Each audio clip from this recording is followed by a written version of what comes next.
Alright, I got my little container. I'm gonna grab this little guy. He's a squirmer.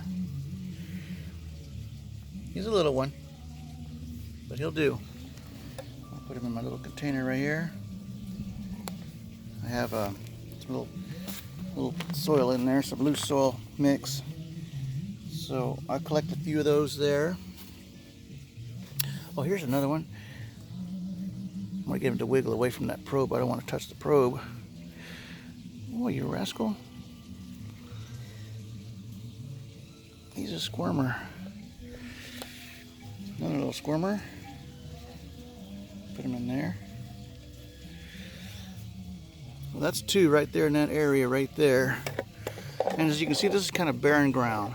And this is some earth that I had been kind of playing with. There's a plant growing right here.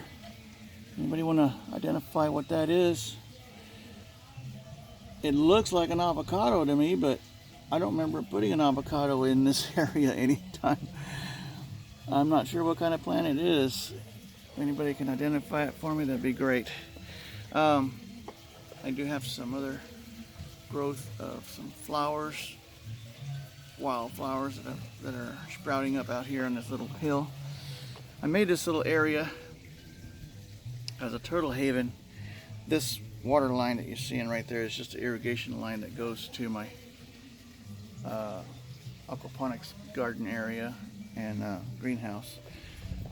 This is my little fashion greenhouse with a aquaponic garden that I built, and I have some summer squash that's really come up really good from seed in this little pots here. I might need to take them out of that little pot, and I'm gonna probably put one of those in the ground down, actually in the ground. But they've come up with just from seed in a pot without doing any watering. I'll show you what I've done here. I'll wait for some more worms to come up. This water comes in from the pond. There's this water line right here. So the water line comes from my waterfall diversion valve. You can see the red valve down there at the bottom of my power center. That cabinet is my power center for all the power in the backyard that I use for lighting and for the pond. Anyways, I turn that valve on and it diverts water to this inlet hose right here. So that water is coming in to these 4 tubs, and each tub is basically the same as this first one, where water goes in and fills up inside. I have this bucket right here right now. It's a tomato plant from last year, and everything is an experiment here. I like experimenting with growth and plants and stuff. And this little guy has showed some promise of maybe coming back, so I wanted to give it a chance. This is the stem of the old tomato last year. So anyway, I'm probably going to dig them out completely. But I want just to show you, this water eventually gets to a level height. And if you can see there, it goes pretty close to the top lip of the container before it self-drains, and I'll show you how that works. Anyway, on the bottom of this bucket is a hole. There's a bit of root system coming up right there. I just have one hole, one small hole for the roots to come out. The rest of the roots kind of stay inside here, but they always have access to water. If I had a real plant in there, which I don't right now, I have this kind of a experimental growth coming out of the end of this thing. Last year I had the most beautiful tomatoes. They grew all the way up to the top of the roof of my greenhouse, which I need to shade. I'm going to shade it, and then I'm going to have my plants growing up. I just haven't put them in yet. Anyways, I might not get to show you how it flushes, but what I have is a U siphon system. And if you'll see my tubs, there's 4 tubs. And these are just concrete mixing tubs you can get at Home Depot. I think they were, when I got them, they were about like $7. And they kind of work good for this first process. And what I did is I drilled a hole in each one, and then I put a plumbing system on the bottom to have them all hit a T, except the last one I had an elbow and the last one down there. So they're all joined together. Each tub is joined together. So that's why when I fill up this one, this on this end, the water's filling up here, it's equalizing in each one of the tubs. Once it gets to a certain height, it takes a little while because I've got it running slow, and that's on purpose. So that water gets to a certain height, and if you can notice that this height kind of corresponds to the height of the elbow on that piping system. I got the pipe coming out completely out and over and into a barrel. This barrel is basically a reservoir, a filler barrel, if you will. And the only reason I have it there like this is because the pond is too far away, and I didn't want this pipe to go all the way over to the pond. I did once upon a time, I had a pipe go all the way to directly back to the pond. But I didn't like that idea. I wanted to contain everything inside here. So now, actually the water's just starting to drip in here.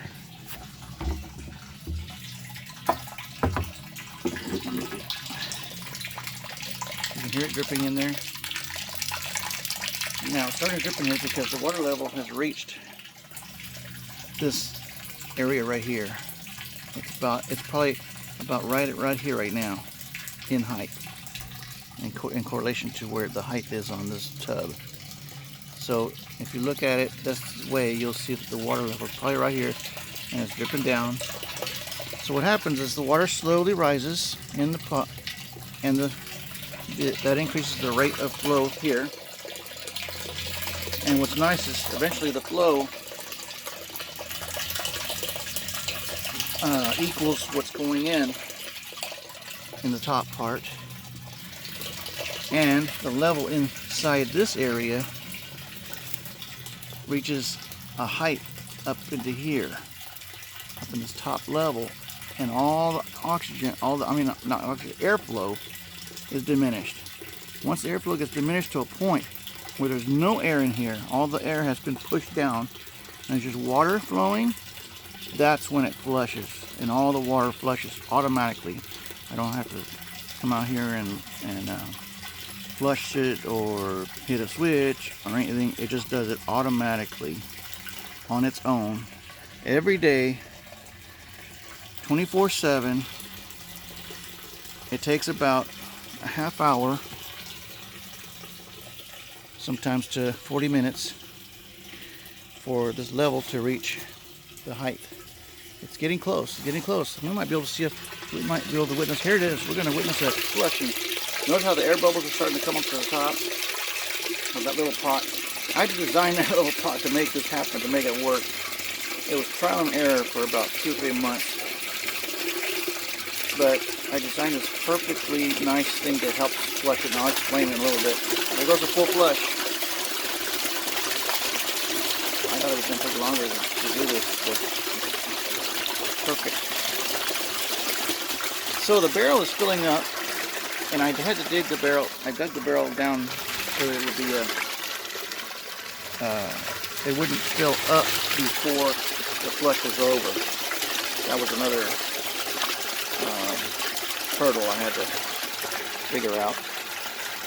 And if you notice on the bottom of this thing, I have filtration tape. It's perfect for ponds. And maybe I'll show you that too in a minute, in the next video. What I use it for, it builds a certain good bacteria, but in this barrel, it actually helps with keeping the moss in the barrel, not flowing out. back to the pond. But this action right here aerates the water, so the water gets a lot of oxygen from just the action of the water. You notice all the air bubbles? So the water itself is getting a lot of oxygen pushed into it. So when it flows out, I have a hose that goes from the bottom of this barrel. Let's see if there's any more worms popping out anywhere. There must have just been a couple of worms in this area. Okay, if you notice, it just finished, you can hear it, it emptied out.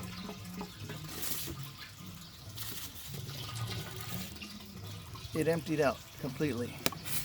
What this does, it allows the roots a chance to breathe. If you notice, the little cup is empty. This is what I had to do. What I did is I took a PVC piece and I cut it and I slid it down to where I made two ends come out, so water could still come out of the end up here and this part up here, and it would allow the bubbles to accumulate in this section before completely flushing out. And then once it reached to the top up here, then I knew all the bubbles were out. And because if you don't have this cup, it'll just flow.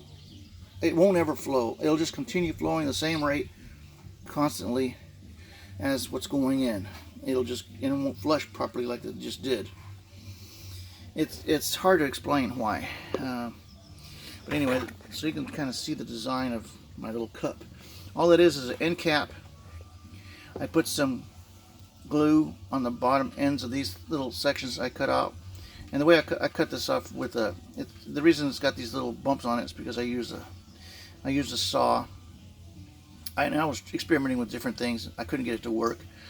At first I just used a saw and sliced a bunch of holes. That didn't work. And then I finally came with this design. This design really does the job. So anyway, this is an end cap. It's just an end cap of a 1-inch pipe. And then I cut these things to hold and it's just glued on 2 spots. There's another thing just like that one on the other side. Anyway, it's just glued that way. And that seems to do the trick. Oh, now it's going to fill up again, and it's going to take about maybe 30 to 40 minutes.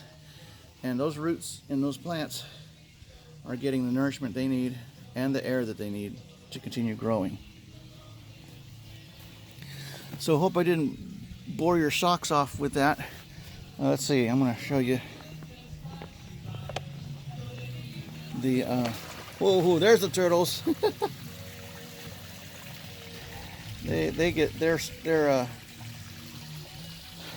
they're not too I don't know, they're skittish, I guess you call it that. They're skittish, and they see any action out here when they're sunbathing, they'll just jump back in the water. Here's a hose that comes back into the pond from the garden over there. I have it buried under the ground to that point. There's always work in progress here at the Savella Farms. I call it Savella Farm. We have turtles and fish, and soon to have more chickens.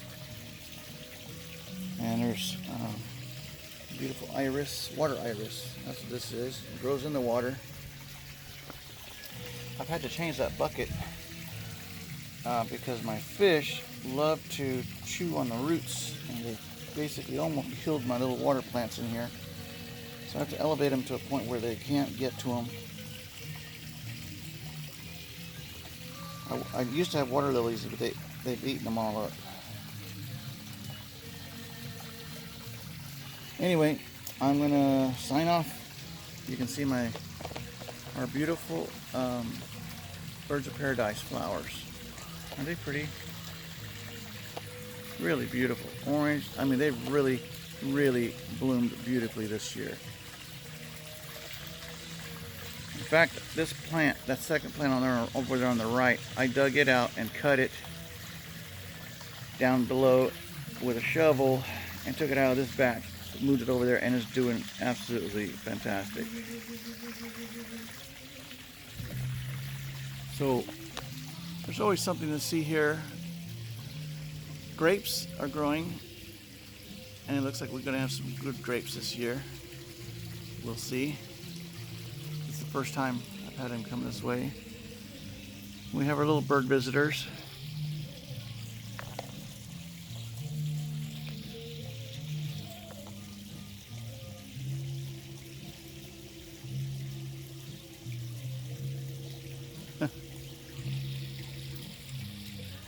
Wait for a hummingbird to come visit. Well, I'll end this video now with